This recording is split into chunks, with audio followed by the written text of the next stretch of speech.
ଜଡ଼ା ଛିଡ଼ା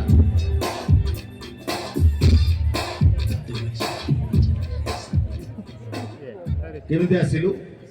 ଲୋକ ସବୁ ଦୋକାନରେ ଗାଡ଼ିରେ ଲେମ୍ବୁ ଟଙ୍କା ଦେଇ ହାତରେ ଟଙ୍ଗେଇଛି ନଜର ପଡ଼ିବନି ବୋଲି। ଆରେ ପୋଲିସର ନଜର ବୋଇଲେ ପୁରା ତୀକ୍ଷ୍ଣ। ମାଛ ଖାଇବ ଇଲିଶ, ଚାକିରି କରିବ ପୋଲିସ। ଇଲିଶ ମାଛରେ ଯେତିକି କଣ୍ଟା ନାହିଁ, ପୋଲିସ ଚାକିରିରେ ସେତିକି ଅସୁବିଧା। ତଥାପି ଆମ ପୋଲିସ ବାହିନୀ ସବୁବେଳେ ଆଗରେ ଅଛି, ଜାଗ୍ରତ ଅଛି ବୋଲି ସବୁ କାର୍ଯ୍ୟକ୍ରମ ହେଇପାରୁଛି। ଚାଲ ମାମୁ ନମସ୍କାର। ମାମୁ କୋଉ ମାମୁ ରେ ତୋର? ଆପଣ ଟିକେ ଯାଆନ୍ତୁ, ଟିକେ ପ୍ରୋଗ୍ରାମ କରିବାକୁ।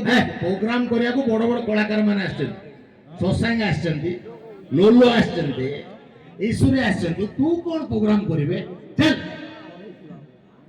ମୁଁ ଏଠି ଗୀତ ଗାଇବି, ନାଚିବି, ଫୁଲ ବୋବାଲ କରିବି।